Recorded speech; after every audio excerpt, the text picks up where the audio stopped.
கன்னியாகுமரி கடல் பகுதியில் பயங்கரவாத ஊடுருவலை தடுக்க சாகர் கவாஜ் என்ற பாதுகாப்பு ஒத்திகை தொடங்கியது. கடலோர பாதுகாப்பு குழும போலீசார் அதிவிரைவு கடலில் ரோந்து பணியில் ஈடுபட்டு வருகின்றனர்.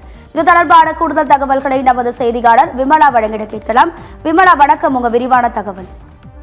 கண்டிப்பாக ராதிகா. கன்னியாகுமரி கடற்பகுதியில் தற்போது பயங்கரவாத ஊடுருவலை தடுக்க சாகர் கவாஜ் என்ற பாதுகாப்பு ஒத்திகை தொடங்கி நடந்து வருகிறது.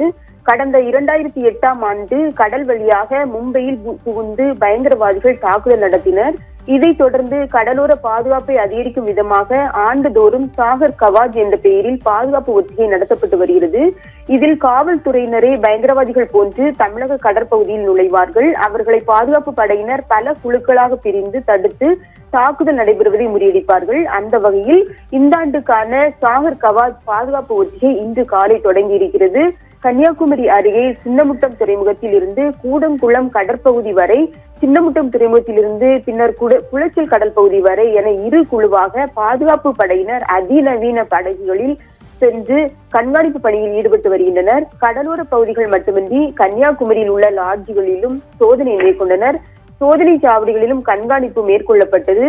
மேலும் கடலில் ரோந்து பணிகளில் போலீசார் ஈடுபட்டுள்ளனர். குமரி மாவட்டத்தில் ஆரோக்கியபுரம் முதல் நீரோடி வரையிலான 72 கிலோமீட்டர் தூரம் கடலோர பகுதிகள் உள்ளன. இந்த பகுதி முழுவதும் கண்காணிக்கும் வகையில் ஒத்திகை நடந்து வருகிறது. இன்று காலை தொடங்கிய இந்த ஒத்திகையானது நாளை மாலை ஒத்திகையுடன் நிறைவடைகிறது ராதிகா.